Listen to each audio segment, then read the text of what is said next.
지난 시간에 이어서 오늘 우리 함께 나눌 하나님의 말씀 고린도 교회 이야기 지금 진행하고 있습니다. 사도행전 10장으로 가보실까요? 10장 44절, 사도행전 10장 44절, 45절, 46절 세 절 말씀 우리가 합독했으면 좋겠습니다. 사도행전 10장 44절, 45절, 46절 같이 읽습니다. 베드로가 이 말을 할 때에 성령이 말씀 듣는 모든 사람에게 내려오시니 베드로와 함께 온 할례 받은 신자들이 이방인들에게도 성령 부어주심으로 말미암아 놀라니 이는 방언을 말하며 하나님 높임을 들음이로라. 그래서 우리가 지난 시간에 고린도 교회의 위치, 그리고 고린도 교회가 현재 어떻게 생겼는지, 그리고 고린도 교회는 어떤 교회였는지, 고린도 교회의 정체성에 대해서 성경이 말씀하는 이야기들을 통해 함께 우리가 살펴봤고요. 그리고 고린도 전서 우리가 들어왔을 때 고린도 전서가 아니라 그 고린도 전서에서 말하는 내가 너희에게 쓴 편지에, 고린도 전서에서 내가 너희에게 쓴 편지에 라는 말이 나왔기 때문에 그 전에 또 다른 편지가 있었다.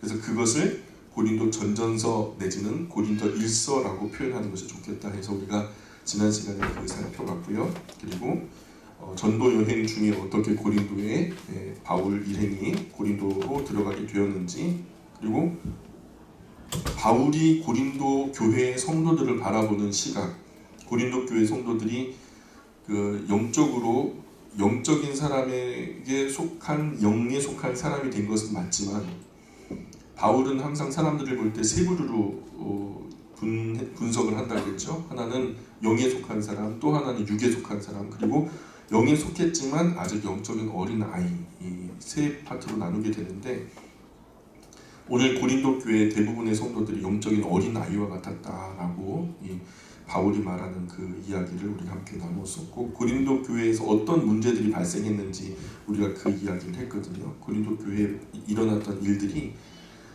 어떤 이들이 예수를 저주할 자라고 얘기했고, 파벌이 나누어서 다투고 있었고, 어떤 페류나가 교회 안에 있었고, 성도가 성도를 세상 법정에 선서하고, 결혼에 관해서 혼란스러워했고, 우상 제물을 먹는 사람이 있었고, 바울 사도권을 부정했고, 여인들이 머리에 수건 쓰는 것이 옳으냐, 쓰지 않는 것이 옳으냐, 주일에 애찬 나누는 문제, 다른 방언으로 문제가 일어났고, 몸의 부활을 인정하지 않으려는 흐름이 있었다라는 것까지 함께 나눴어요. 그래갖고 고린도 교회에 그 고린도라고 하는 지역 위에 또 다른 고린도가 있었다. 그 위에 동산 위에 보면은 아프로디테 신전이 있었고, 그 신전에 수많은 신전에게 바추어진 처녀들이 있었고, 그 처녀들에게 아프로디테 신을 섬기러 가면은 양을 목에 하나씩 걸고 올라가고 제물 주고, 그 신전 그 처녀들과 함께 밤을 지내고 성적인 교제를 하는 거죠. 그래서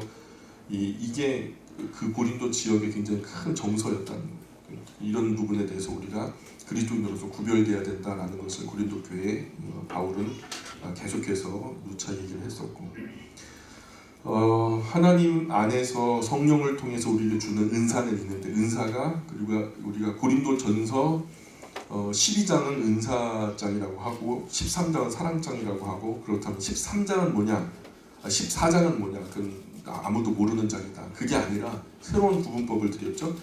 고린도전서 12장 같은 경우에 은사가 얼마나 다양한가를 얘기하는 거예요. 12장에 나온 이것이 은사가 다 거론된 게 아니라 이거보다 훨씬 더 많은 은사가 있다는 거예요. 그 당시에 나타난 은사들만 이렇게 정리한 것이 고린도전서 12장에 나타나는 거고, 그러나 그 은사가 다양하다 할지라도 그 은사는 하나님께로 온 것인지 분명하게 하기 위해서 열매를 통해서 우리가 검증을 해야 된다. 그 성령을 통하여, 하나님께서 성령을 통하여 우리에게 주신 것은 성령의 열매가 나타나겠죠.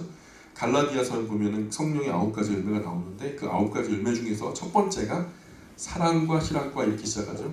사랑 하나만으로라도 우리가 지금 우리에게 나타난 은사가 과연 성령께 속한 것인지를 검증해보자. 그래서 지금 그 사랑에 속한 것으로 은사가 다양하고, 베드로 후서 1장 5절 7절에서도 이 모든 것 위에 사랑을 더하라.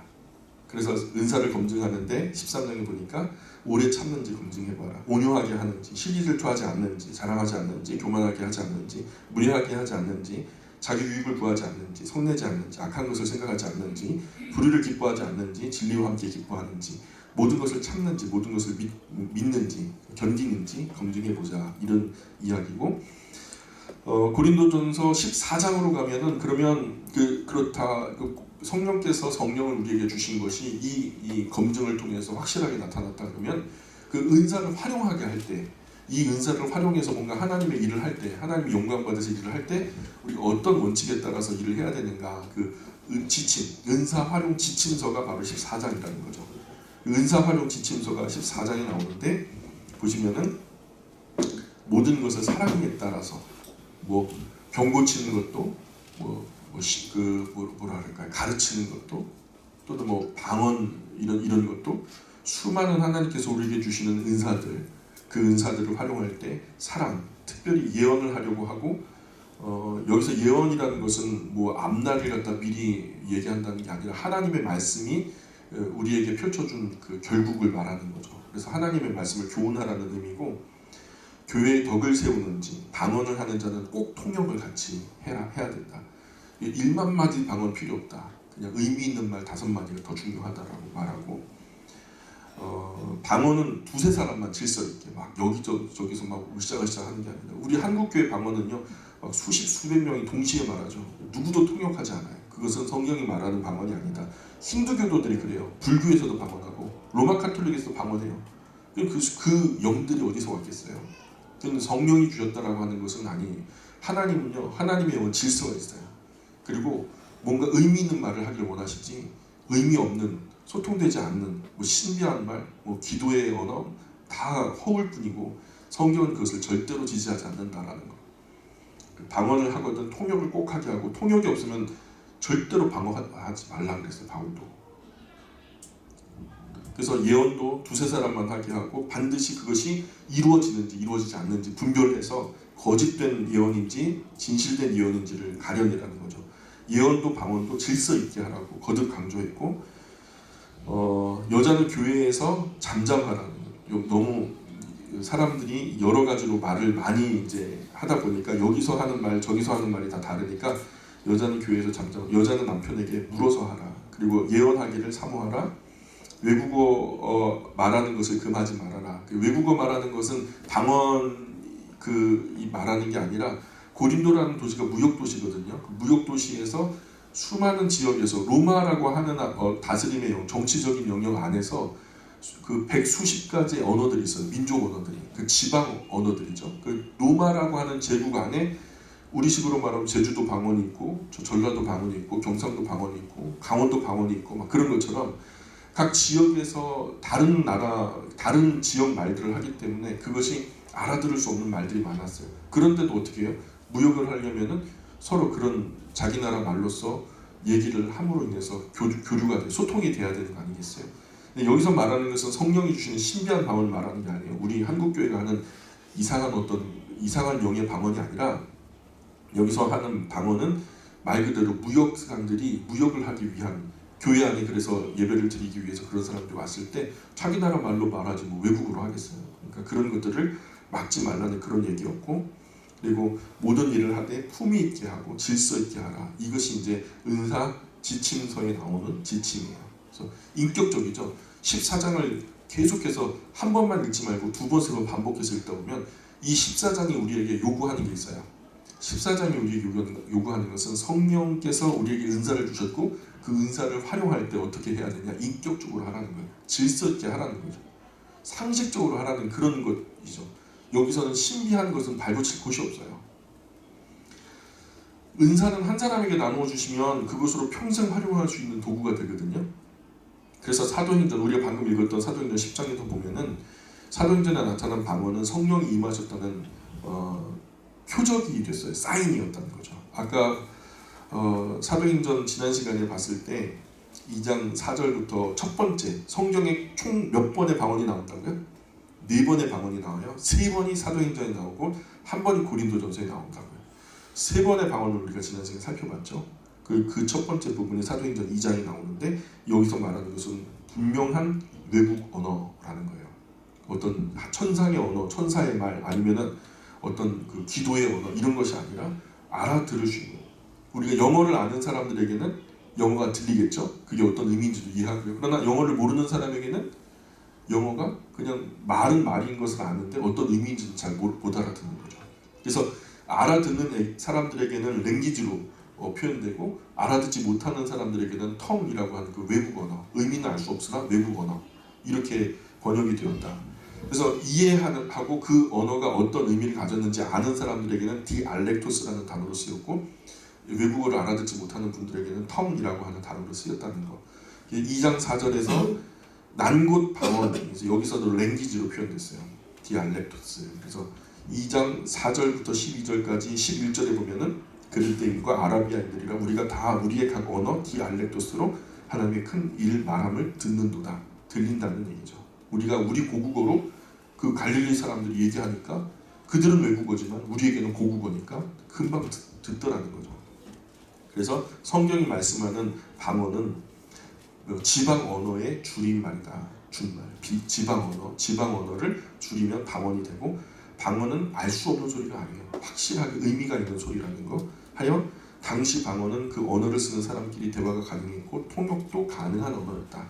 그래서 바울은 이 모든 그 방언에는 통역을 붙이라고 말하는 거예요. 그리고 방언은 단어와 문장과 문법이 확실한 언어였다라는 거죠.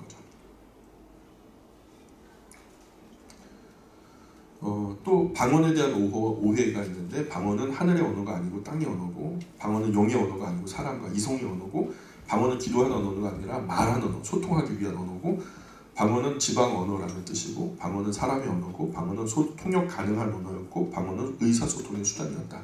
방언은 15개 언어로 지금 여기 말하는데, 그 지역, 그 마갈 다락방에서 터져 나온 사람들이 했던 말들을 갖다 이곳 여러 지역을 갖다 거론할 때 그 지역들을 갖다 이렇게 점을 찍어 보면은 예루살렘을 중심으로 그 주변에 둘러싼 여러 지방 족속들이 있다라는 거예요. 거기에 실질적으로 사용되어지는 말들로 마갈 다락방에서 터져 나온 사람들이 외국어로 언어를 했다는 거예요. 그러나 이게 지속됐어요? 지속되지 않고 단회적으로 그냥 그렇게 되죠. 그때 당시 베드로도 방언을 했어요. 그런데 나중에 베드로가 지방 언어를 못해갖고 통역을 데리고 다니거든요. 그걸 보면은 그게 계속 지속된 것 같지 않다라는 거죠. 방언은 언어다. 알아들을 수 없는 언어를 두고 하는 말이 글로사, 알아들을 수 있는 언어를 두고 하는 말이 디알렉토스. 여기서 말하는 글로사가 지금 한국교회 방언들이에요. 한국교회에서 막 혼탁하게 막 정신없이 하는 말들. 그래서 우리가 읽었던 말씀이 바로 여기 있는데, 지금 45절에 보면은 베드로와 함께 온 할례 받은 신자들이 이방인들에게도 성령 부어주심으로 말미암아 놀라니. 그래서 우리가 지난 시간에도 함께 성경을 읽으면서 봤지만은 그때 당시 사도라고 하는 것에 증명될 수 있는 그 기준이 뭐였냐면, 그가 안수한즉 성령이 임하는가, 그 성령이 임하는 것에 대한 증거로 방언이나 성령이 임하심의 증거로 뭐 이런 우리가 우리의 능력으로 할 수 없는 표적들이 나타났다는 거예요. 여기서 내가 올라가면 성령께서 오신다, 예수님께서 그러셨죠. 이 약속이 이루어지는 표적으로, 이 표적조차도 딱 이날 한 번만 임하고 두 번도 일어나지 않았어요. 그리고 그날 이후로는 같은 일이 벌어진 적이 없어요. 베드로가 외국어를 했을 거예요. 그러나 그날 이후로 외국어가 계속 지속된 것이 아니고 단회적으로 끝났고, 그 이후로는 남은 평생 동안 외국어를 못했어요. 그래서 마가 요한이라고 하는 통역반을 데리고 다녔던 거고요. 글을 쓸 때는 실로안으로 대피를 하게 해요. 그래서 요한의 직계 제자 중에서 파피아스라는 사람이 남긴 글에 보면은 베드로는 외국어를 못했다라고 선명하게 기록되고 있어요. 오순절에 나타난 은사가 아니에요. 성경에서 표적은 세메이온, 사인이라는 거죠. 말씀하는데 사도행전의 기록자인 누가도 그 외의 모든 사람들도 이 표적이 나타난 것을 부인할 수 없다라고 말했어요. 고넬료 집에 나타난 방언도 은사가 아니라 사실은 표적이에요. 무슨 표적이냐? 할례받지 않은 이방인들에게도 성령을 부어주신다는 표적이에요. 사인이란 말이에요. 이거는 지속되는 것이 아니라 단회적으로 그게 하나님이 원하시는 뜻이다라는 것을 입증하기 위한 하나님의 표적이었다라는 거죠. 성령이 부어지면은 구원도 함께 가는 거예요. 성령이 있는 곳에 하나님의 구원도 함께 임하는 거거든요. 그동안 유대인들은 구원은 자신들에게만 속한, 자기 민족에게만 속한 구원이다. 이것을 뭐라 그러죠? 선민사상이라잖아요. 그죠? 지금도 이스라엘을 사는 사람들은 자기 민족 외에는 구원받지 못한다라고 알고 있어요. 그리고 그 족속 외에 다른 모든 민족은 다 지옥의 땔감으로 사용되어진다. 뭐 이런 식으로 생각을 하거든요. 근데 그것이 아니라 오늘 이방인 무할례자들도 예수님을 구주와 주님으로 영접하는 이들에게 같은 구원, 그 구원의 세메이온, 그 세메이온 표적, 증거, 사인이 나타나는 것을 보고 놀라는 거죠. 이방인에게도 구원이 있다는 거예요, 없다는 거예요? 나타나는 사인을 모아서 생각해보면 이방인에게도 분명히 구원이 있다는 것을 성령께서 인준하신다는 거예요. 그것이 하나님의 뜻이라는 거죠. 오순절의 표적은 천하 각국으로 몰려왔어도 다 유대인이었죠. 디아스포라, 흩어진 유대인들이었어요. 그러니까 흩어진 유대인들이 와서 하나님 그 안에서 마가의 다락방에 모여서 기도하는 사람들이 터져 나옴으로 인해서 성령이 임했던 것을 확인했고, 성령을 받고 예수 믿는 일은 유대인에게만 가능한 일인가 보다 이렇게 얘기할 수 있지만, 그런데 가만히 보면 그게 아닌 거예요. 오순절에 나타난 표적만 봐도 몇 가지 언어로 방언이 이루어졌다고요? 방금 전에 몇 가지 언어로 이루어졌다고? 15가지 언어로. 그럼 15가지 언어로 나타나는 이유는 뭘까요? 최소한 이 지역에 있는 사람들이 하나님을 듣기를 원하셨던 거 아닐까요? 그죠?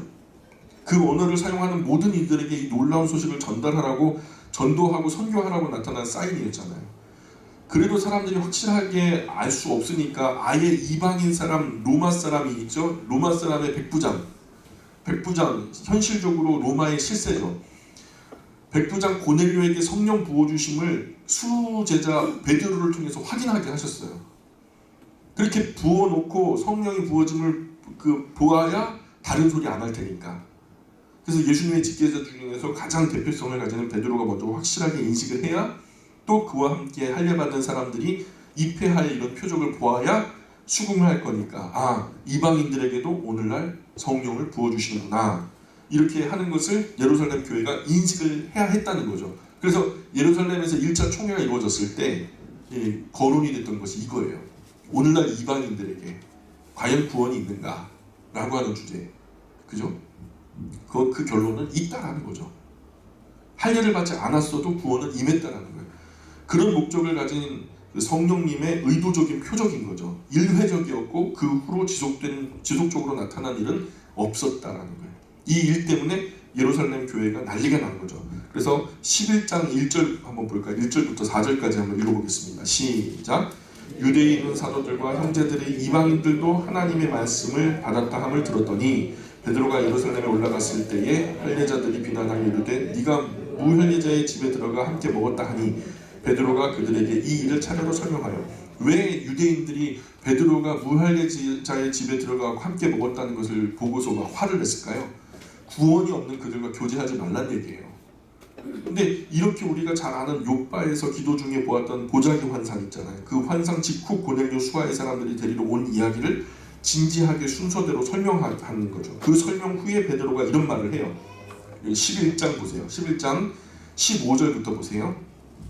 11장 15절. 이런 부분은요, 튀미하게 가면 안 돼요. 선명하게 마침표를 찍고 가셔야 돼요. 성경이 말씀하는 확실한 의중을 우리가 마음속에 그리고 가야지. 그래서 이 부분에서는 흔들리지 말아야지. 여기서 보니까 이성진 목사님 말씀이 맞는 것 같아요. 근데 딴 데 가면은 거기가 또 맞는 것 같아요. 그러면 안 돼요. 여기서 확실하게 이 부분에 대해서는 마침표를 선명하게 찍고 가셔야 돼요. 15절입니다. 내가 말을 시작할 때 성령이 그들에게 임하시기를 처음 우리에게 하신 것과 같이 하는지라. 처음 우리에게 뭐죠? 마가의 다락방에서 나타났던 사건을 말하는 거예요. 이방인들에게 그 사건이 나타나는 16절에 내가 주의 말씀에 요한은 물로 세례를 베풀었으나 너희는 성령으로 세례를 받으리라 하신 것이 생각나노라. 그런즉 하나님이 우리가 주 예수 그리스도를 믿을 때에, 여기다 밑줄 보세요. 17절에 하나님이 하나님이 우리가 주 예수 그리스도를 믿을 때, 거기다 밑줄 선명하게 그으셔요.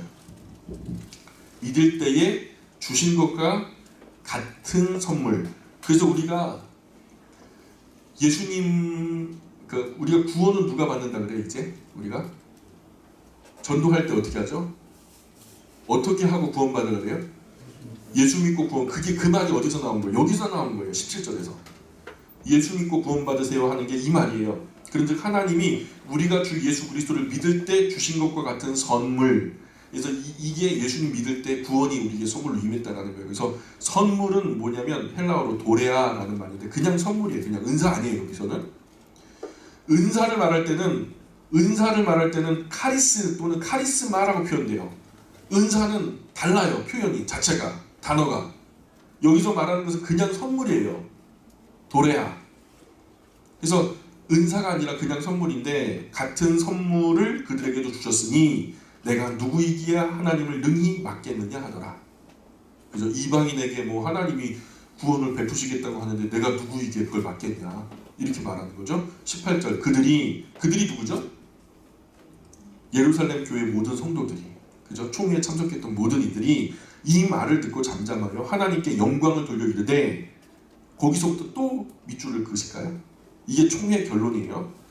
18절 맨 끝부분에 그러면 하나님께서 이방인에게도 생명 얻는 회개를 주셨도다. 이 밑줄 그으세요. 확실하죠? 선명하죠? 팀이 합니까? 아니면 아리까리 합니까? 아니면 선명합니까? 분명한 거예요. 이거는 결론은 유대인들에게 임하는 구원이 이방인들에게도 임한다라는 것을 인정한 것이 결론이 된 거예요. 우리가 이런 근거로 오늘도 예수 그리스도를 구주와 주님으로 영접하여 그분을 믿고 따르고 신뢰하면 이 말씀 안에서 우리에게도 구원이 임한다는 것을 믿고 따르고 있는 거예요.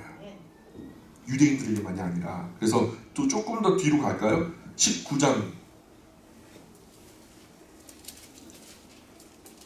5절부터 한번 볼게요. 19장 5절 그들이 듣고 주 예수의 이름으로 세례를 받으니 바울이 그들에게 안수하며 성령이 그들에게 임하심으로 방언도 하고 예언도 하니 여기서 방언 보세요. 방언에다 밑줄을 그으시고 이게 바로 디알렉토스예요.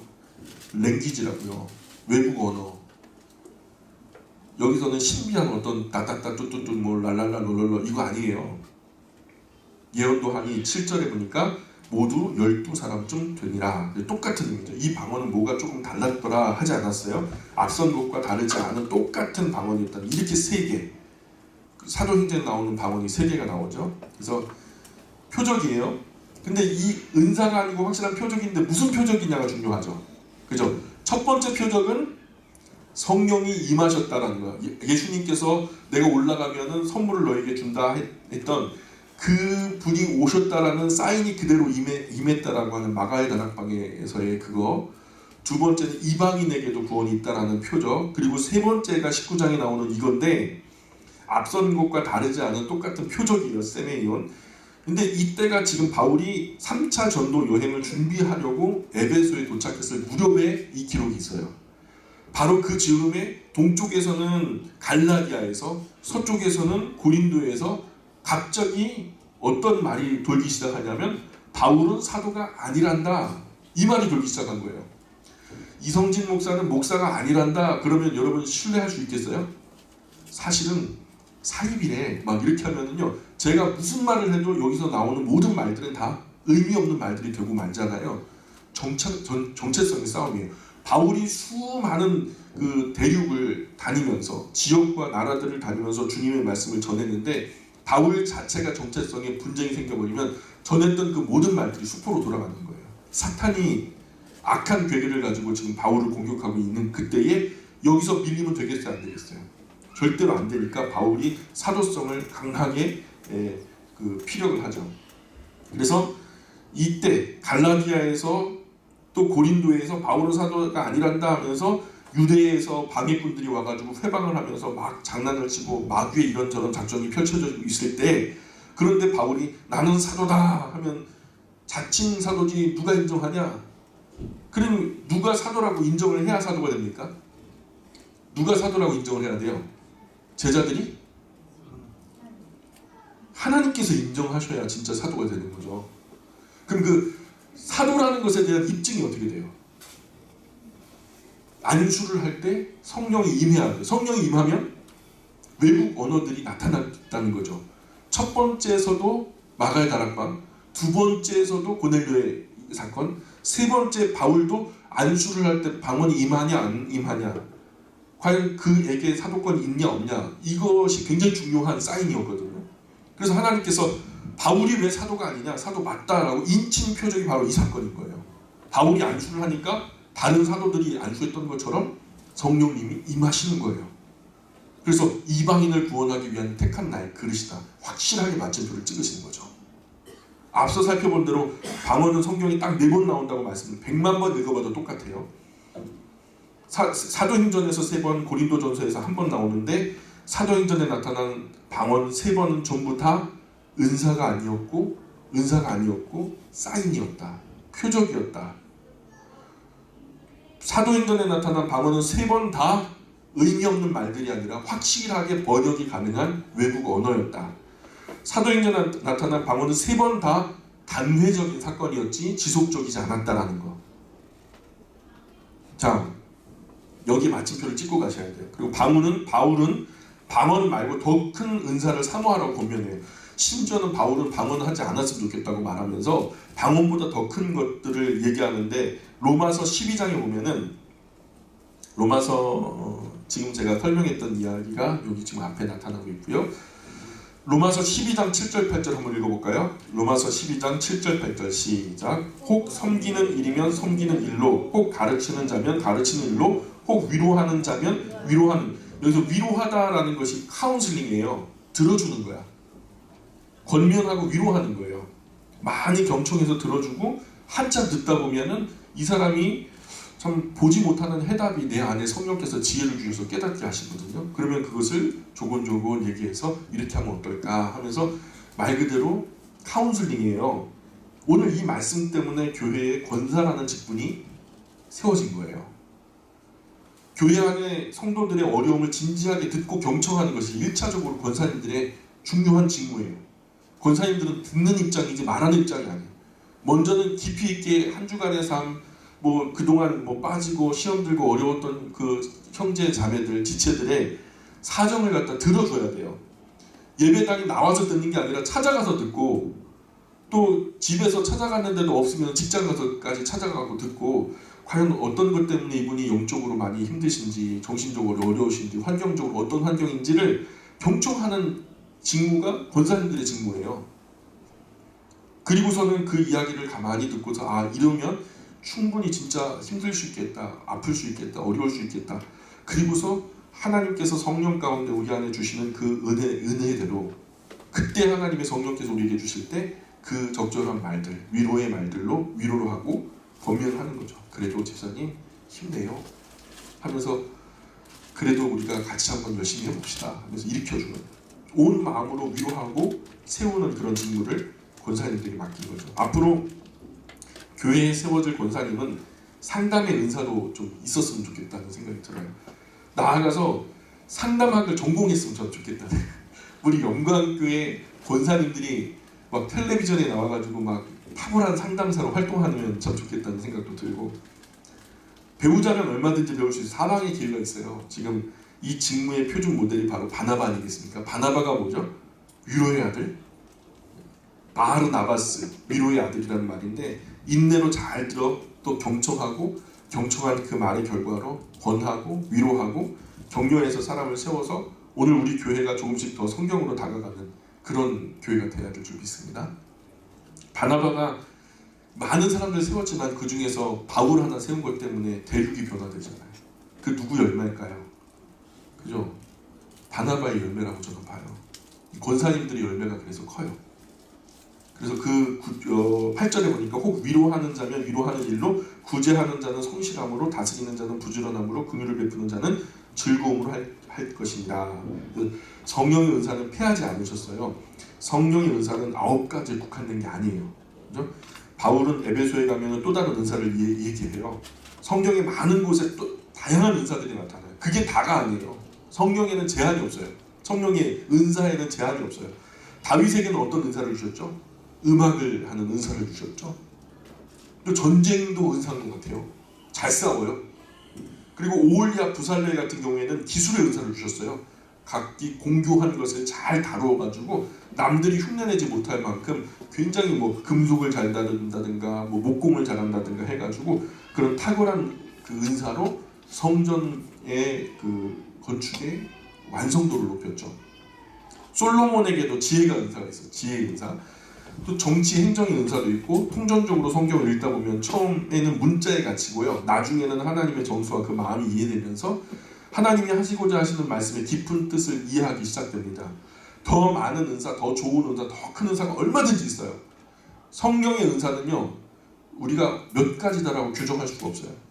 다만 검증을 해보고 우리가 교회적으로 수용을 하는 것이 참 중요하죠. 그리고 활용할 때는 말씀에서 허락하신 지침을 따라서, 그 지침이 어디 나온다고요?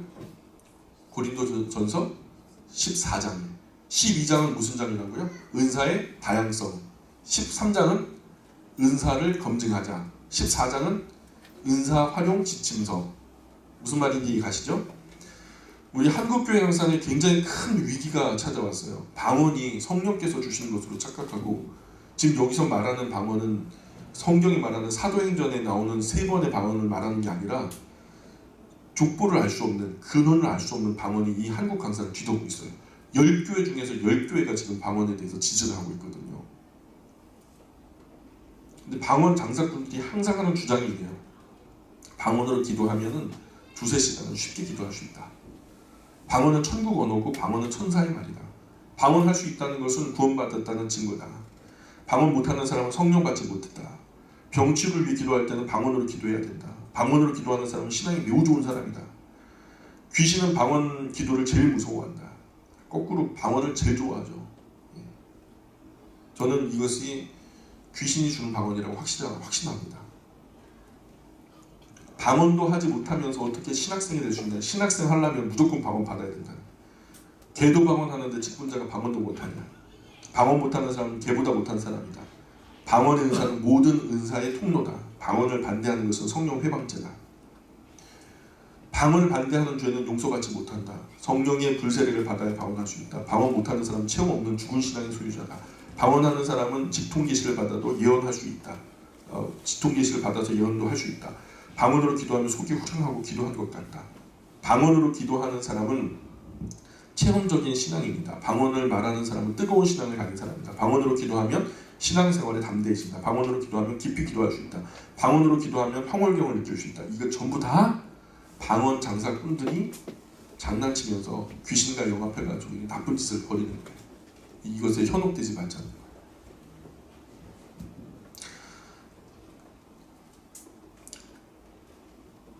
그리고 로마서 1장 11절에 보면 로마에 가서 무슨 신령한 은사를 나눠주고 싶다고 했지만은 그 신령한 은사를 나눠주겠다 했는데 12장 6절부터 8절까지 로마서를 보면요, 바울은 거기서 은사가 많이 거론되는데 거기 방언 빠졌어요. 굉장히 귀한 것들을 나눠주겠다고 했는데 그 귀한 것들 속에서 방언이 빠졌다니까요. 고린도 교회 방언이 거짓 사도들이 전한 거짓 방언으로 드러나게 된 후로는 방언과 같은 표적이나 은사는 다시는 나타나지 않았다는 거예요.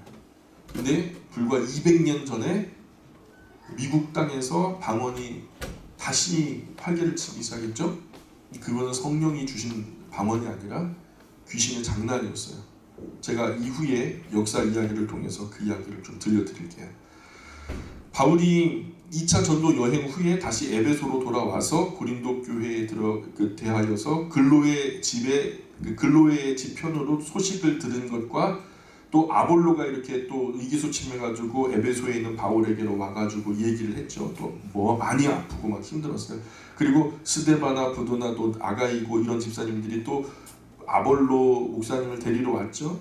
그래서 그 통해서 또 말을 들었어요. 또 앞서 바울이 고린도에 보낸 편지를 통해서 또한 그 이야기를, 고린도 교회가 어떤 어려움이 있는지를 잘 알아들었어요. 그래서 고린도 교회가 바울에게 쓴 편지를 스데바나가 가져오기도 했었고, 바울은 이 모든 정보를 취합해서 고린도 교회의 지금 형편이 어떤지를 알게 된 거죠. 그래서 그 11가지 문제들에 대해서 고린도 전서에서 하나하나 문제 해결의 방안을 안내하는 편지를 쓴 것이고, 그리고 고린도 교회 목회자인 아볼로에게 자기가 쓴 편지와 자기를 데리러 온 집사님들 생각해서라도 다시 가라고, 아볼로 다시 가서 그 고린도 교회를 좀 살펴야 되지 않겠냐.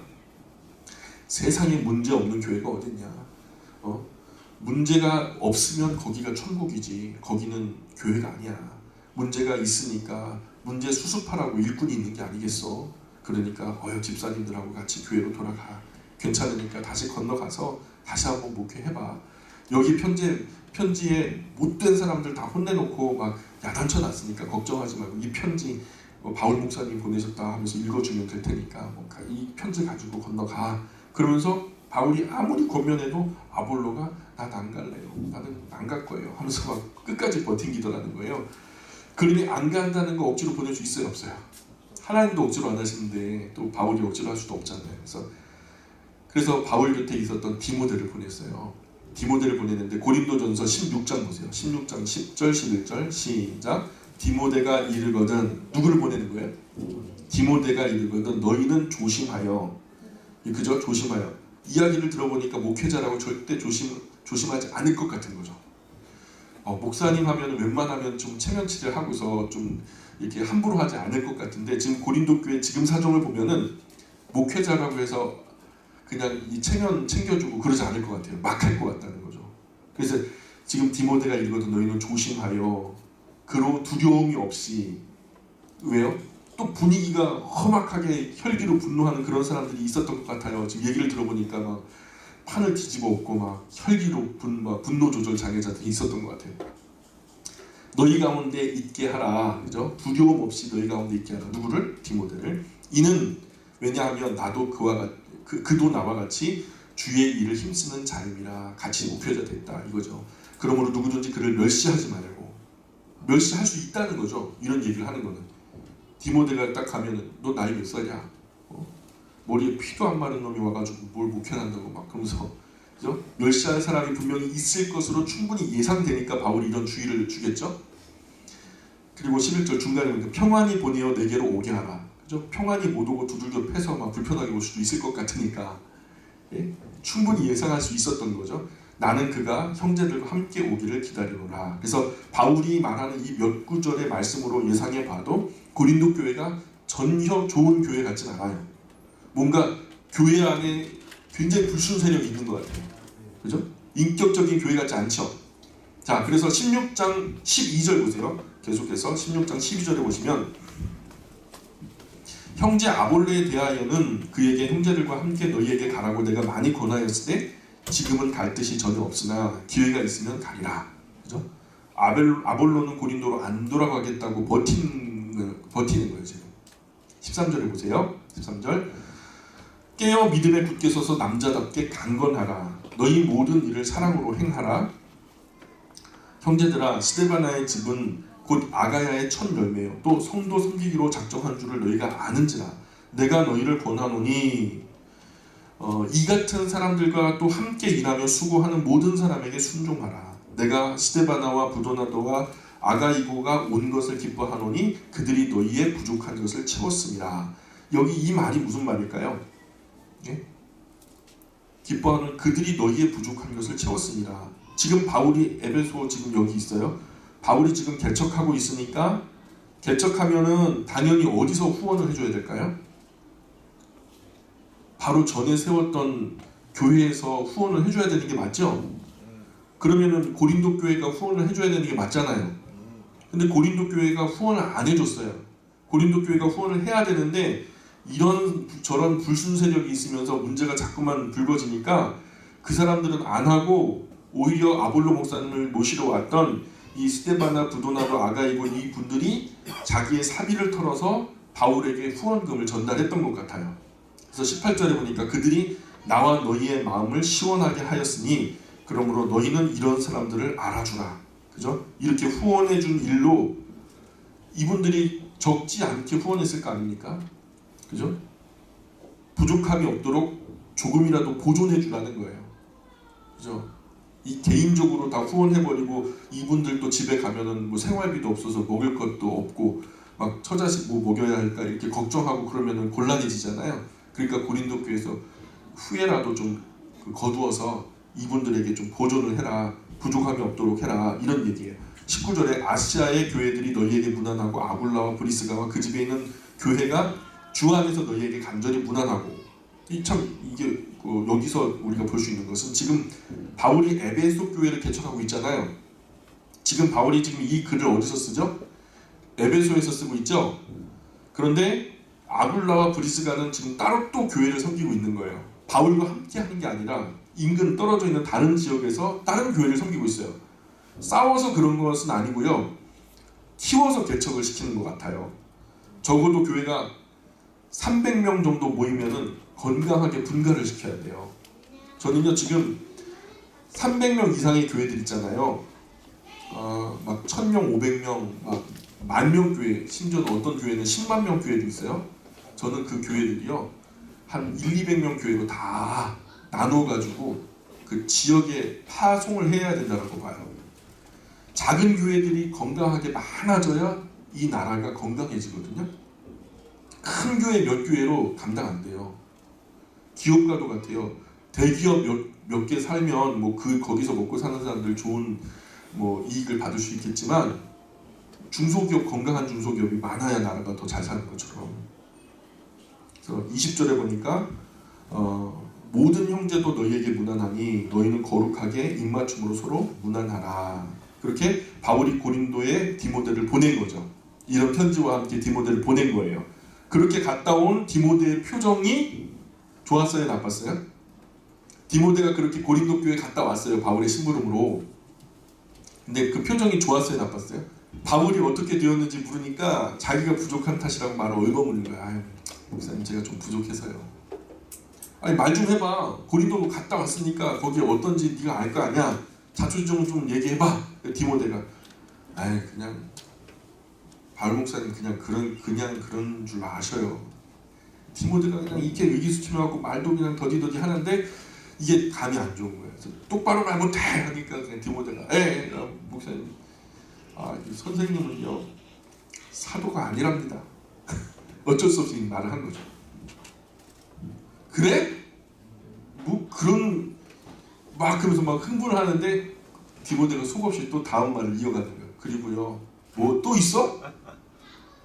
목사님 외모가 좀 마음에 안 든답니다. 키도 작고 이마는 대머리고 눈썹은 붙었고 코는 매부리 크고 눈은 침처럼 말은 퍼벅대고 다리는 안 짠다요. 병들어서 골골하고 남들 치료하면서 자기는 치료도 못하는 특히 미를 중요하게 여기는 그리스 사람들의 눈으로 볼 때 바울은 진짜로 별 볼일 없는 거죠. 그래? 하면서 막 바울이 막 흥분해가지고 막 펄펄 뛰니까 그리고요 근데 또 있어. 선생님 속에 그리스도의 영이 들어있는지 물어보고 오랍니다. 왜 그런 말을 한대? 그 못생긴 사람 속에 무슨 그리스도의 영이 들어있겠냐고 비아냥거리던데 할 말 다 해요. 야 또 있으면 다 말해봐. 그랬더니 선생님 보면 지병이 있는데 병 낫지 않는 것 때문에 말이 많습니다. 막 바울이 막 억울해가지고 막 이렇게 울음을 참아내 가면서 막 속 상해가지고 야 나도 낳고 싶다. 나도 낳고 싶어서 주님께 3번이나 목숨을 걸고 기도했어요. 그랬더니 내 은혜가 너에게 족하다 하면서 안 고쳐주시는 걸 나보고 어쩌란 말이냐? 어쩌라고? 그랬더니 그리고요 끝이 아니야. 아직도 안 끝났어. 또 뭐야? 그랬더니 여기 오셨던 스테바나 집사님, 부도나도 아가이고 이런 분들이 선생님 선교비 도움을 가지고도 일이 많습니다. 말이 많습니다. 야 고린도 전서에 내가 다 써 보냈잖아. 바울이 이제 고린도의 개척교회 부담될까봐 생활비 안 받았던 거거든요. 근데 고린도 교회에 있을 때 자기가 생활비를 안 받았어요. 대신 생활비가 부족할 때 자기가 손수 천막을 제작해가지고 고린도 교회를 오히려 도왔어요. 그런 일들 보면서 앞선 마게도냐, 빌립보, 데살로니가 성도들이 고린도 교회를 개척할 때 그들이 바울의 생활비를 보태서 그나마 고린도 교회가 개척될 수 있었는데 그런데 에베소 교회를 개척하는데 스데바나, 부도나도 아가이고 이런 분들이 사비를 털어서 후원한 것 가지고 떠났으면 그만이지 또 째째하게 그냥 지난 교회 성도들 데려다가 또 돈 달라고 그러고 막 아이고 못난 목사 같으니라고 막 그러면서 말이 많다는 거예요. 말 다 했어? 또 있어? 말 다 해봐. 선생님 또 말 주변이 좀 없다고. 뭐 어째? 내가 말에는 조라지만 지식에는 절대로 그렇지 않아. 또 뭐라 그러는데 선생님 보고 다리 덜 차서 나온 사람 같다고. 제가 임의로 말하는 게 아니라 진짜 성경에 다 기록되어 있어요. 사실 고린도전서 써보낼 때 만삭되어 나지 못한 나에게도 보이셨느니라 그 말씀하셨는데 그걸 진짜로 봤더라고요. 만삭되어지. 그러니까 자기의 겸손의 표현이었는데 그 겸손의 표현까지도 그냥 트집을 잡아가지고 약한 것들이 그냥 그렇게. 고린도전서 15장 8절에 그게 나와요. 진짜 자기가 겸손의 표현으로 디모데에게 이거 들려보낼 때 맨 나중에 만삭되어지 못하여 나는 자 같은 내게도 보이셨느니라. 그러니까 이거를 빌미를 갖고 아이고 이것도 달도 덜 차가지고 나온 덜 떨어진 사람이구만 이렇게 얘기했다는 거예요. 또 있어. 뭔 말 있어. 웅변이 시원치 않다고 합니다. 또 전에 고린도 교회 온다고 하셨다가 안 오신 것 보고서 또 고린도 교회 사람들 무서워서 못 온다고 겁쟁이라고 또 놀리던데. 바울은 디모데가 전해주는 이런저런 말들 때 흥분해가지고 짐을 싸서 건너갔어요. 이런 것들이 다 있어. 내가 고린도를 어떻게 생각했는데 말이야. 당장 짐 싸. 그래가지고 바울이 그 자리에서 짐 싸가지고 고린도로 건너갔어요. 이거 아는 분 별로 없을걸요. 근데 고린도 교회 갔는데 들어가지도 못했어요. 문전박대를 당하고 속된 말로 개망신 당한 거예요. 끝끝내 못 들어가고 그냥 돌아와요. 그 분위기가 굉장했을 것 같아요. 뭐 들어가네 못 들어가네 막. 바울을 옹호하는 사람들은 야 들여보내.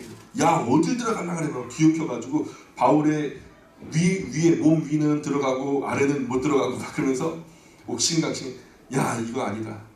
돌아가자. 그래서 문을 열었다 닫았다 갈팡질팡 뭐 와라 가라 옥신각신하고 정신없었을 거예요. 자 그런데 이게 어디를 통해서 보면은 그 이야기가 나타나냐면 고린도후서 12장 한번 펴보세요. 고린도전서 12장 14절. 고린도후서 12장 14절 펴보세요. 자 거기 보시면 보라 내가 이제 몇 번째? 세 번째. 첫 번째는 언제죠? 고린도 교회 개척했을 때 처음 갔을 때 그 첫 번째고 두 번째 건너뛰고 세 번째래 그래요? 두 번째 아니에요? 왜 세 번째예요? 쥐도새도 모르게 바울이 고린도에 갔다 왔나? 그 이유는 나중에 나와요. 자 보세요. 세 번째 너희에게 가기를 준비하였으나 너희에게 폐를 끼치지 아니하리라. 이게 기분 좋게 들려요? 기분 나쁘게 들려요? 예. 기분이 정말 나쁜 상태로 이 글을 쓰는 거예요. 지금 야 여기 와가지고 또 이게 또 그 빈대 붙어가지고 우리 먹고 뭐 사는 걸 전부 다 이렇게 또 달라 그런 거 아니냐 막 그런 말들이 오고 가니까 보니까 내가 구하는 것은 너희의 재물이 아니요 오직 너희니라. 내가 돈만 아는 속물인 줄 알아? 이 말 아니겠어요? 어린아이가 부모를 위하여 재물을 저축하는 것이 아니요 부모가 어린아이를 위하여 하느니라 하면서 너희가 내 생활비 된 거 아니야. 가만 생각해봐. 고린도 교회에 있을 때 내가 사례 받았어? 내가 고린도 교회에 있을 때 고린도 교회 1년 반 동안 쏟아부은 물질은 기억 못해? 그 얘기를 하는 거죠. 15절입니다. 내가 너희 영혼을 위하여 크게 기뻐하였으므로 재물을 사용하고도 그죠? 사용했다 그러죠? 또 내 자신까지도 내어주리니 이전에 이미 물질을 많이 너희를 위해서 이미 차고 넘치도록 썼고 내 생명 나 자신까지도 내어주리니 너희를 더욱 사랑할수록 나는 사랑을 덜 받겠냐. 16절 하여간 어떤 이의 말이 내가 너희에게 짐을 지우지는 아니하였을지라도 교활한 자가 되어 너희를 속임수로 취하였다 하니 17절 내가 너희에게 보낸 자 중에 누구로 너희의 이득을 취하더냐.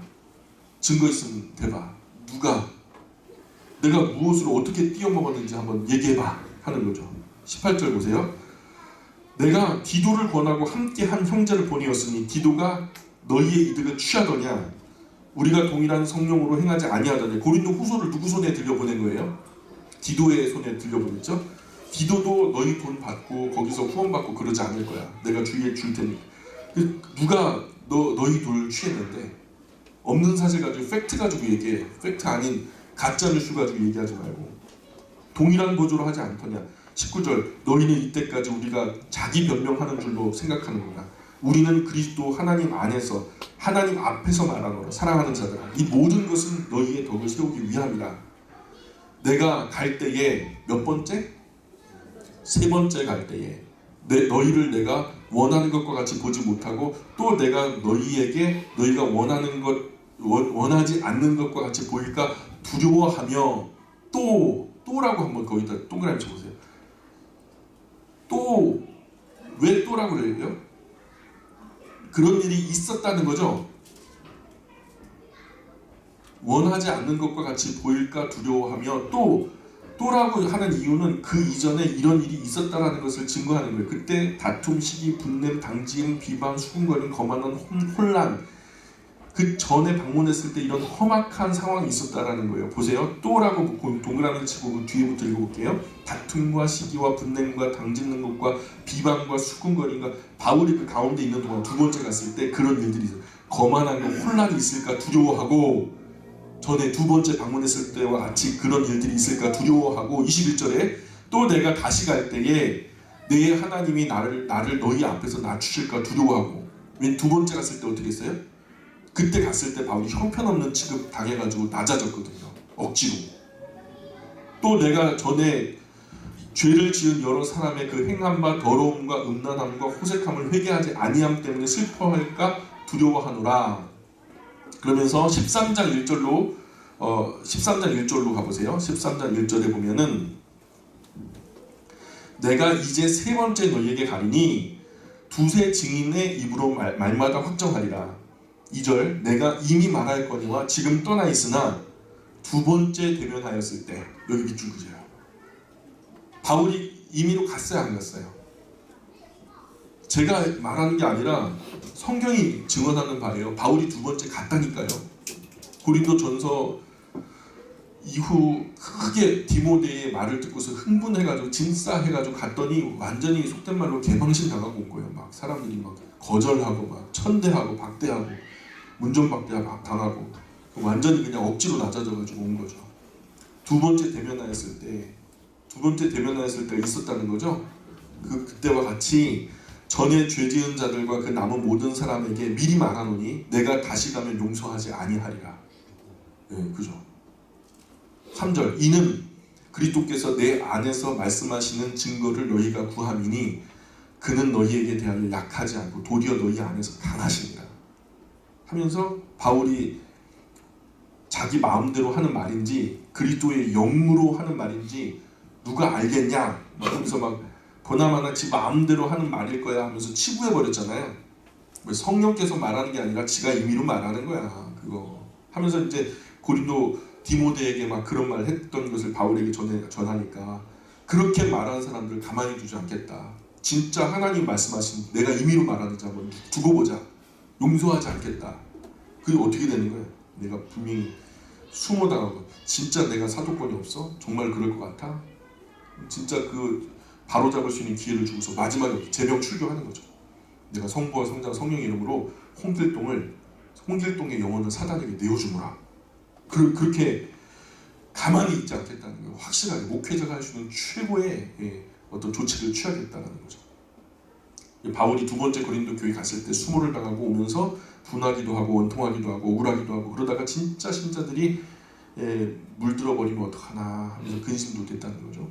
그렇다고 그 몇 성도라도 포기할 수 없고 고린도 교회를 버릴 수 없으니까 그래서 편지를 다시 쓴 거예요. 그렇게 쓴 편지가 일반적인 편지가 아니고 무시무시한 편지예요. 지금 이것은 소실돼서 없어졌는데 아마도 진짜 제명 출교시키겠다 이렇게 협박을 한 거죠. 교회 안에 반란을 주동하면서 혼란을 야기했던 몇몇 대표의 이름을 거론하면서 내가 가면 홍길동은 권징이다. 그 영혼을 성부와 성자와 성령 이름 사탄에게 내어줄 거다. 그 전에 좋은 말로 할 때 돌아서든지 말든지 알아서 해라. 완전히 엄중히 경고한 거죠. 친히 출교하는 편지를 썼던 것 같아요. 아마도 시간을 정해주고 그 안에 회개하고 돌아오지 않으면 교회 명부에서 제명 출교 처리하겠다 하고서 이제 이런 경우 회개하고 돌아오면 다행이지만 회개하지 않으면은 아나니아 삽비라처럼 대개 죽거나 큰 어려움이 임하죠. 왜 그렇게 하시냐면 오래 놓아두면은 더 죄에 빠져가지고 사는 동안에 벌이 더 심해져요. 결국 구원을 상실할 수 있으니까 죄를 더하기 전에 생명을 거둬가시는 거죠. 믿은 사람은 믿은 사람인데 오해를 해가지고 교회를 계속 회방하고 있으니까 이런 사람의 이름을 교회에서 제명해버리고 추계시키는 거죠. 더 이상 죄짓지 못하도록 하시려고 사탄에게 내어주고 육체는 멸하고 영이라도 혹시 긍휼을 여기시면 부끄러운 구원으로 유지할 수 있을지 모르니까 생명을 거두어 가시는 거죠. 고린도 전서 5장에 보면 그게 나와요. 고린도전서 5장에 보시면은 한번 읽어볼까요? 시작. 이런 자를 사탄에게 내어주었으니 이는 육신은 멸하고 영은 주 예수의 날에 구원을 받게 하려 함이라.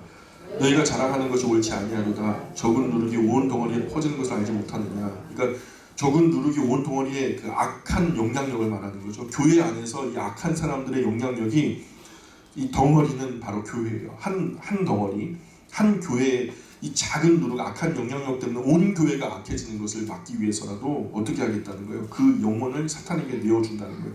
그러니까 이런 자를 그 사탄에게 내어줘서 육체는 멸하게 될 테지만 그 영혼은 주 예수 날에 혹시라도 구원을 받게 하실까? 임의로 말하는 게 아니라 성경이 이렇게 얘기하고 있어요. 이런 누룩같이 퍼지기 전에 잡겠다는 거죠. 이런 독보적 같은 죄를 본인도 못 짓게 하고 공동체도 보호하는 주님의 자비와 보호의 장치라는 거예요. 실제로 이런 일이 있었고 세 번째 방문에도 회개하지 않는다면 똑같은 일이 있을 테니까 그런 줄 알아. 하고서 바울이 진짜 칼로 두부모 자르는 사람이에요. 아주 선명한 사람이거든요. 그러니까 확실하게 그렇게 될 테니까 진짜 그렇게 하나 못하나 와봐. 예고를 한 거죠. 되게 이렇게 제명 출교당하는 사람은 한두 달 못 넘고 그냥 죽어버리죠. 초대교회 이럴 본징이 진짜 살아있었어요. 그래서 고린도 후서 7장 한번 보실까요? 7장에 보니까 5절.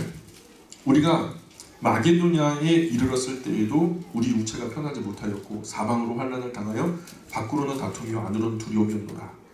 그러나 낙심한 자들을 위로하시는 하나님이 디도가 옴으로 우리를 위로하였으니 그가 온 것뿐 아니요 오직 그가 너희에게서 받은 그 위로로 위로하고 너희의 사모함과 애통함과 나를 위하여 열심히 있는 것을 우리에게 보고함으로 나를 더욱 기쁘게 하였느니라. 그러므로 내가 편지로 너희를 근심하게 한 것을 후회하였으나 지금은 후회하지 아니함은, 여기 편지로 너희를 근심하게 한 것을 후회하였으나 여기가 뭐죠? 방금 전에 내가 가면은 가만 안 둘 거야 했던 거, 그 혈기로 썼던 그거 후회했지만 지금은 후회하지 않아. 결과가 어떻게 됐다니까. 디도의 얘기를 들어보니까 잘 됐다니까. 그 편지가 너희로 잠시만 근심하게 한 줄을 알미라. 9절에 내가 지금 기뻐함은 너희로 근심하게 한 까닭이 아니요 도리어 너희가 근심함으로 회개함에 이른 까닭이라. 참 다행이다. 바울의 세 번째 무시무시한 편지를 받고서 고린도 교회 거명된 사람들이 회개하고 일부 돌아왔다는 거예요. 일부 돌아왔고 일부는 그대로 있고, 너희가 하나님의 뜻대로 근심하게 된 것은 우리에게서 아무 해도 받지 않게 하려 함이라. 10절. 하나님의 뜻대로 하는 근심은 후회할 것이 없는 구원에 이르게 하는 회개를 이루는 것이요 세상 근심은 사망을 이루는 것이니라. 이 고린도 후서는 네 번째 편지예요. 그래서 네 번째 편지에서 바울은 세 번째 편지를 쓰고서 근심하고 후회하고 했던 일을 이야기하죠. 내가 너무 혈기로 쓴 거 아니야? 이거 하면은 또 고린도 교회 성도들이 상처받는 거 아니야? 하면서 막 후회가 됐어요. 근데 그 세 번째 편지에 능력이 있었던 거죠.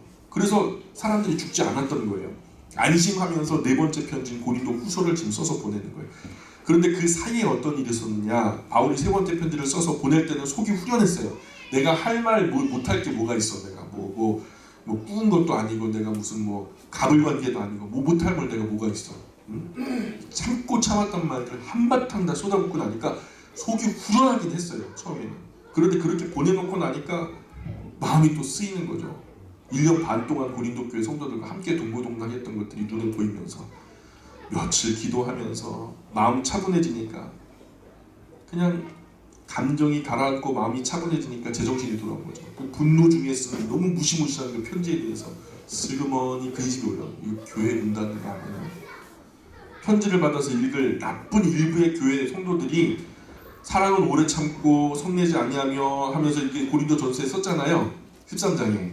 근데 지는 오래 참지도 않고 성내고 그냥 그러면서 우리 보고 오래 참고 성내지도 말래. 그렇게 거꾸로 꼬투리 잡고 놀아줄 수도 있잖아요. 그래서 끝까지 달래며 내가 이끌어 볼 걸, 인내해 볼 걸 하는 후회가 또 밀려옵니다. 격한 감정으로 화를 더 촉발한 것은 아닌지, 후회만 아니라 근심까지 같이 쫓아오더라는 거예요. 고민도 되고. 그래서 옆을 보니까 너무 속이 상한 나무, 잠도 안 오고 막 옆을 보니까 옆에 누가 있죠? 디도가 있어요. 등치가 이만해가지고 그냥 호흡도 멀쩡하고 얼굴도 잘생긴 부리부리한 그냥 남자 일꾼, 아버지 일꾼이 딱 옆에 있는 거예요. 근데 디도, 네가 고린도에 한번 가봐야 되겠어. 그래서 고린도 3서 편지를 보냈는데 괜히 분노 감정을 써보낸 것 같아. 걱정 속에서 고린도 3서를 받아도 고린도 교회 좀 살피고 와봐. 어떤가? 상처받고 또 예수님 안 믿겠다고 그러면서 내가 더러워서 막 그냥 뭐 예수님 믿겠나 막 이런 얘기 나면 안 되니까. 디도도 난감한 거예요. 아, 목사님 내가 어떻게 가요? 저보다 훨씬 선배고 실력 있는 디모데가 가셔도 안 됐고, 바울 목사님 그 두 번째 가가지고 그냥 문전박대 당하고 왔는데 내가 뭐라고 가가지고 말 섞다가 괜히 또 수모 당할까? 목사님 너무한 거 아니에요? 근데 어쨌든 야, 가라면 가. 궁금해서 뭐 잠도 안 와. 먹지도 못해. 나 죽었으면 좋겠어. 그건 아니죠. 좀 가주어. 알았어요, 목사. 근데 디도가 간 거예요. 가서 디도가 근데요, 남자다워요. 시원시원하고. 바울이 가라면 가야죠. 간 김에 그냥 가는 게 아니라 간 김에 고린도 교회 살피고 그 다음에 겐그레아, 또 그 위로 베레아, 데살로니가 보시면은 요 지금 이렇게 지금 그 가운데 사모드라기를 중심으로 해서 이렇게 거꾸로 돌아오면서 그 세웠던 2차 전도 여행 이후에 세웠던 교회들을 한 번씩 점검하고 그 각 교회 들려서 분쟁은 없는지 어떤 어려움 없는지 한 번씩 들려서 살피고 오라는 거죠.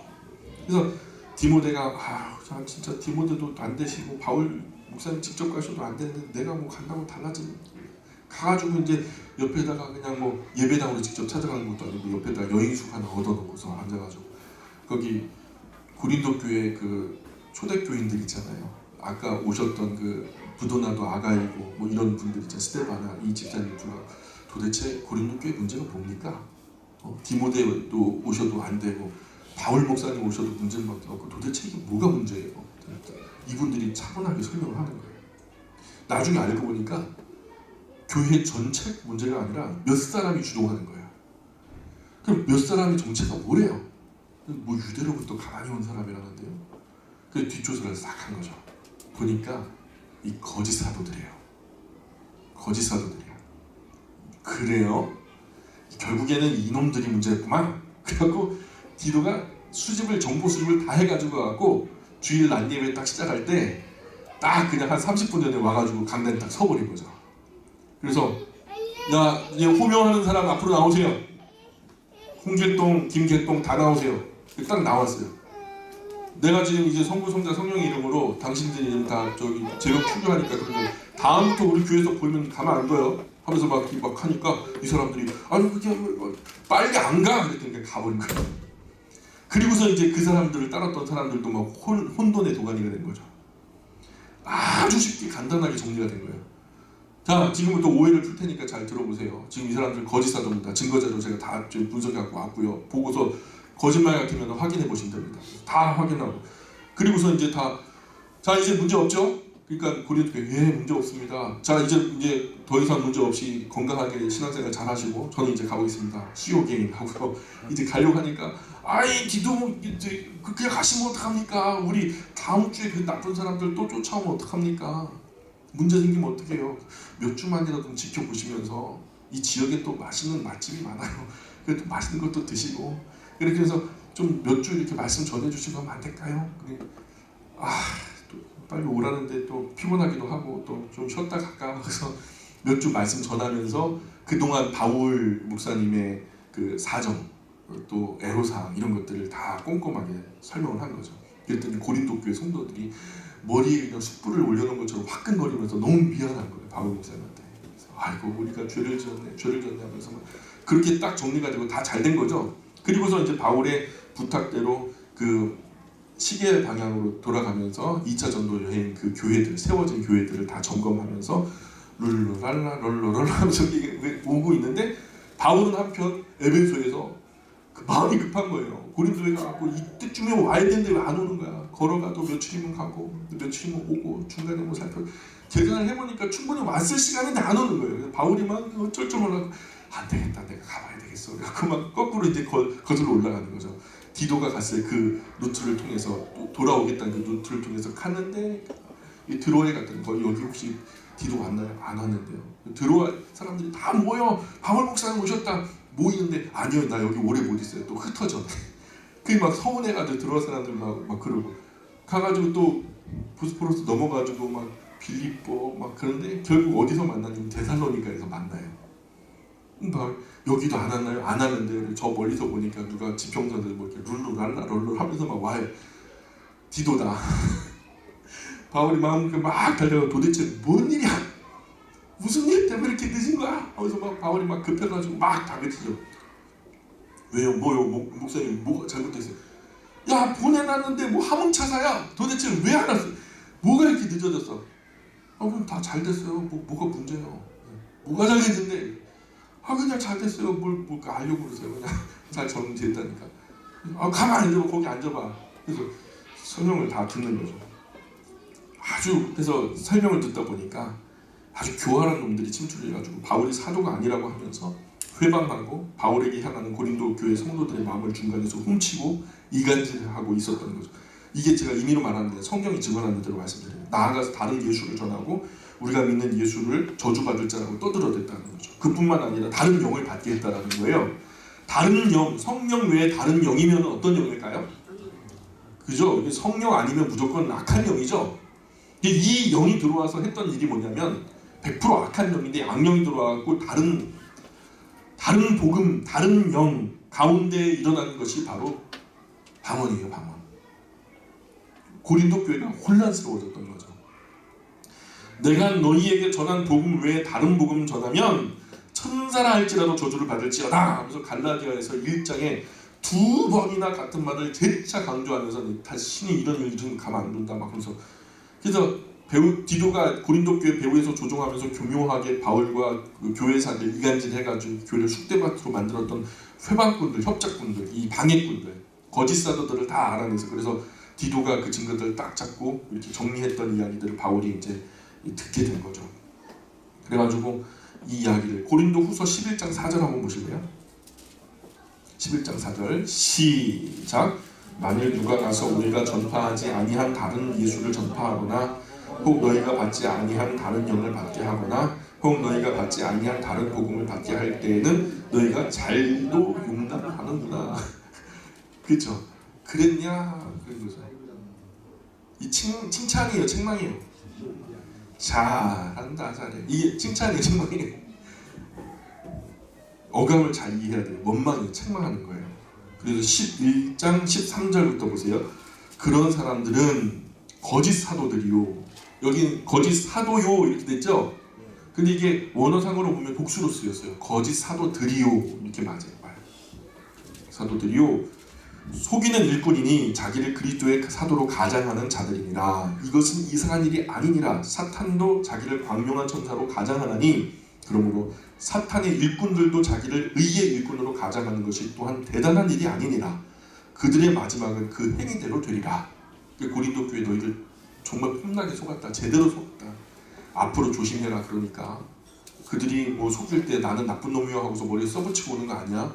광명한 천사로 사탄도 속였어. 의의 사도로 의의 일꾼으로 너희를 앞으로도 속일지도 몰라. 그러니까 조심하고 끼어 있어야 돼 하면서 얘기를 하는 거고. 22절부터 볼까요? 고린도후서 11장 22절 23절. 그들이 히브리인이냐 나도 그러하며 그들이 이스라엘이냐 나도 그러하며 그들이 아브라함의 후손이냐 나도 그러하며 그들이 그리스도의 일꾼이냐 정신없는 말을 하거니와 나는 더욱 그러하도다. 내가 수고를 넘치도록 하고 옥에 갇히기도 더 많이 하고 매도 수없이 맞고 여러 번 죽을 뻔하였으니. 그러니까 그리스도를 위해서 고난받은 것은 그들은 뭐 나타낼 흔적이 없지만 자기는 있잖아요. 바울이요 속된 말로 위통 벗으면요 아무도 말을 못해요. 왜냐하면 바울의 몸에 흔적이 새겨졌거든요. 그리스도를 위해서 받은 고난의 흔적들이 온몸에 하나가득 다 있잖아요. 그러니까 막 채찍질 당했죠. 여기저기 맞고 찢어질 때 또 꼬맨 자국 있죠. 흉터도 있을 것이고 아무도 말 못하는 거죠. 그래서 유대인 중에 거짓 사도들이 침투해서 다른 예수를 전하고 다른 영을 받게 하고 다른 복음을 전해서 다른 방언을 하게 한 거죠. 그러면 이제 고린도 교회 방언, 성경의 유일한 그 4번 100만 번 읽어도 다시 변할 수가 없는 성경의 4번 방언에 대한 이야기가 나오는데 3번은 사도행전에 쓰여진 것. 이것은 사인이었다, 표적이었다라는 건 확실하죠. 마침표 찍으셨죠. 고린도 교회에 나타난 방언, 이 고린도 교회에 나타난 방언은 진짜 방언이에요, 가짜 방언이에요? 성령이 주신 거예요, 악령이 준 거예요? 악령인 거예요. 들통난 거죠. 그래서 거기서 바울은 이후에 고린도 교회 이후에 방언이 없어요. 2000년 동안 방언이 없어졌어요. 200년 전에 미국에서 나타난 거라니까요. 바울은 거기서 디도를 다시 고린도로 보내요. 디도, 네가 다시 고린도 가봐야 되겠어. 아니 목사님, 제가 지금 고린도에서 오는 길이에요. 아 왜 또 가라 그래요? 왜? 고린도 교회 가라면 가. 바울이 고린도 교회 문제가 아직 완전히 해결되지 않은 것을 직감한 거죠. 그래서 디도를 다시 고린도 교회로 보내서 교회 혼란에 빠지게 했던 자들이 다시 교활한 유대인들이 드러난 이상 이 문제가 쉽지 않다는 것을 깨닫게 된 거죠. 디도가 다시 고린도 교회로 가서 교회를 안정시키는 일과 외부로부터 다른 공격을 대비하면서 고린도 교회를 지켜야 할 필요를 인식하게 된 거예요. 그래서 바울은 디도의 손에서 고린도 후서를 갖다가 들려가지고 고린도 교회로 보내죠. 또 하나의 이유는 예루살렘 교회의 구제를 위한 연보를 모으자고 그랬어요. 예루살렘에 그때 큰 기근이 있었고 본 교회가 큰 어려움에서 누구도 돕지를 않는 거예요. 예루살렘에 있는 교회가 진짜 말 그대로 예배당에 모여서 굶어 죽게 생겼어요. 그러니 이 사정을 바울이 알게 된 이상 자기가 개척했던 교회들에게 십시일반합시다. 어려움, 우리의 복음을 전달해주는 이 귀한 교회를 우리가 무시하면 되겠습니까? 그래서 우리가 연보가 뭐냐면 돕는 마음으로 함께 구제금을 모으는 거예요. 이게 연보라 그래요. 하나님께 드리는 것은 헌금이라 하지만 연보라는 것은 구제를 위한 헌금을 말하는 거예요. 그래서 연보를 모으자 그래가지고 이미 고린도 아가야 지역 교회는요 1년 전부터 연보를 준비했다고 광고를 했기 때문에 고린도 교회가 지금 이제 막 신생한 교회도 이렇게 연보를 모으는데 너희들이 안 하면 되겠냐. 그래갖고 다른 먼저 세워진 교회들이 다 십시일반해가지고 연보를 모아서 그 연보 담당자들, 이 지금으로 말하면 재정위원회에서 재정 담당자들이 연보를 가지고 에베소에 있는 그 바울을 향해서 지금 모이고 있는 거예요. 그래서 틀림없이 두세 사람이 모여서 여기 뭐 예를 들어서 1000만 원이 모였다. 뭐 여기서 뭐 집행비 빼고 밥 먹는 거 빼고 뭐 숙박비 빼고 그러면 난리가 나잖아요. 그럴 수 없잖아요. 그죠? 이 세상은 그래도 교회는 그러면 안 되잖아요. 그러니 다 자비량으로 하면서 그것을 보호하기 위해서 각 교회들이 틀림없이 그것이 하나님 앞에서 10원 한 장도 틀림없이 집행된다라는 것을 확인하기 위해서 각 교회들의 재정 담당자들이 다 모이는데 우리가 다 그 교회들로 인해서 그럼 이 지역 교회를 갖다 거꾸로 거슬러 올라가면서 고린도까지 다다를 때 인원이 많아질까요? 적어질까요? 사람이 많아졌을 때 이 많은 교회들의 재정위원들이 다 모여서 고린도 교회에 결국에는 도착하게 될 것이고 그러면 그때 와서 야 우리 고린도 교회도 모으자 그러면 얼마나 민망하겠냐. 이 많은 교회들의 이제 신생교회인 고린도 교회도 이렇게 연보를 모으기 시작했는데 우리가 해야 되지 않겠냐. 내가 이렇게 광고를 해가지고 연보를 모았는데 그러면 면이 안 서는 거 아니냐. 창피한 일이 되는 거 아니냐. 그래서 바울은 디도를 다시 고린도 교회를 보내서 다시 그 상황을 정리할 것과 더불어서 약속했던 연보를 미리 준비해서 재정위원들 다 같이 참석해서 갈 때 민망함이 없도록 잘 준비되어진 그래서 그때 막 바구니 돌리고 그래갖고 문제 되지 않도록 그렇게 했으면 좋겠다. 그래서 얘기를 한 거죠. 그래서 고린도 후서 1장 한번 볼까요? 1절 2절 한번 읽어보겠습니다. 시작. 하나님의 뜻으로 말미암아 그리스도 예수의 사도된 바울과 형제 디모데는 고린도에 있는 하나님의 교회와 또 온 아가야에 있는 모든 성도에게 하나님 우리 아버지와 주 예수 그리스도로부터 은혜와 평강이 있기를 원하노라. 이렇게 불러주고 이렇게 쓴 것을 들어보고 하면서 다 기록하고 바울은 자신의 편지가 확실함을 증명하면서 위에서 마지막에 친필로 한 절을 써요. 보라 나 바울은 친필로 문안하노니 하면서 이 부분만 바울이 확실하게 내가 불러주고 받아 쓴 것이 확실하다라는 것을 자기가 사인하는 것처럼 그래서 친필로 다른 부분은 전부 다 대필을 한 거예요. 그래서 다 불러주고 받아 쓰고 한 건데 그렇게 쓴 편지가 고린도 후서라는 거죠. 마게도니아에서 기록된 고린도 후서는 네 번째 편지. 그래서 이 사실 이 편지는 두 편지라고 보는 사람들이 많아요. 학설이 두 가지가 있는데 하나는 3서가 분실됐다. 그리고 4서가 고린도 후서다. 고린도 후서 첫 번째 분들은 고린도 후서가 9장까지는 아주 부드러운 말로 진행되고 있는데 10장부터 막 혈기를 쏟아붓거든요. 그러니까 이게 좀 흐름상 안 맞다.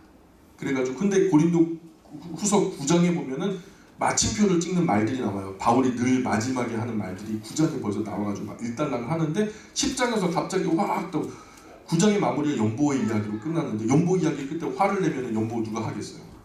근데 10장부터 그렇게 이제 화가 일어나는 그런 일들을 하니까 이게 첫 번째 분들은 어떻게 주장을 하냐면 파피루스로 돼 있고 두루마리로 이렇게 돼 있잖아요. 그래서 고린도 후서와 전서를 고린도 3서와 4서를 연결하는 게 미숙해가지고 끝에다가 처음을 연결했다. 처음에다가 뒤를 연결해야 되는데 이렇게 교차해갖고 잘못 붙였다. 그렇게 주장하는 분이 계셔요. 근데 두 번째 학설은 어떤 거냐면 이게 일부 받아들였던 사람들에게 바울이 고린도 3서를 통해서 막 경고했잖아요. 그 경고를 받아들였던 사람들에게 고마운 마음을 가지고 1장부터 9장까지를 기록했고 그 중에서 아직 일부 받아들이지 못한 사람들이 있었을 거다. 그 사람들을 향해서 엄히 경고했던 이야기가 10장부터 나올 거다. 이렇게 그래서 고린도 후서의 구조가 그렇게 두 파트로 나눈다라고 할 때 이렇게 주장하는 분들도 있어요. 그래서 고린도 후서를 읽어보면 두 가지 내용이 나오죠. 바울은 디도를 보낸 후에 다시 에베소로 돌아와서 에베소 교회 일을 마무리하고 아시아 각 교회들과 마게도냐 지역 교회들이 모은 연고를 가지고 다시 고린도에 갈 계획을 세우고요.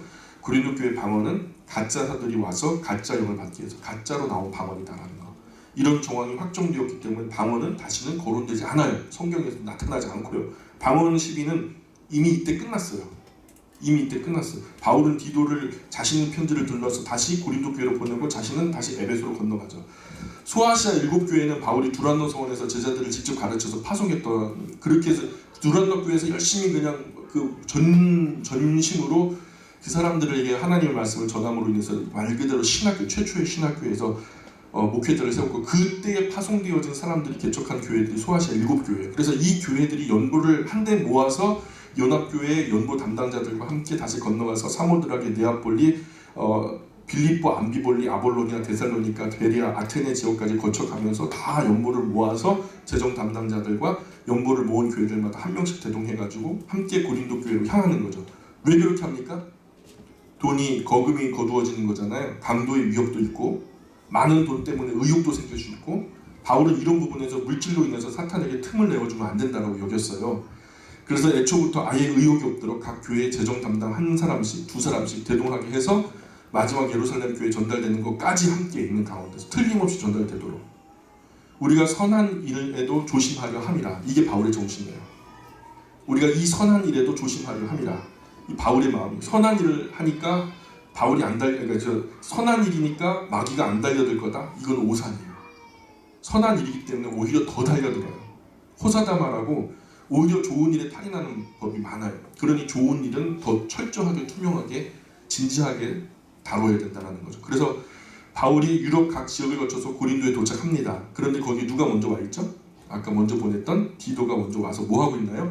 고린도 교회 성도들을 잘 단속하고 연보를 잘 모아놓고 있는 거죠. 그러면 바울 일행을 다 데리고 다른 교회들에서 거두어진 모든 헌금을 하나로 모아서 정리하고 그곳에서 3개월을 머물러요. 고린도 교회에서 다시 어려움을 당하지 않도록 거짓 사도나 그로 인해서 들어온 거짓 방언이나 거짓 예언 철저하게 교육해서 다 잘라버리고 교회를 온전하게 세워놓습니다. 그리고 이곳에서 로마서를 씁니다. 고린도 교회에 3개월 있는 동안에 낮에는 전하지만 밤에는 뭐 할 일 없잖아요. 밤에도 로마에 꼭 다다르게 될 텐데 로마에 가게 되면은 혹시라도 이런 일이 있을지 모르니까 그래서 로마서를 이곳에서 써서 예방을 해놓고 바울이 3개월 동안 고린도에 머물면서 교회를 온전케 하고 다시는 흔들리지 않게 해놓고서 모아진 연보를 가지고 예루살렘 교회에 연보를 전달하고 그런 후에 예루살렘 교회의 후원과 파송을 받아가고 이제는 어디로 갈 생각이에요? 바울은 편지를 먼저 보내는 곳이 어디예요?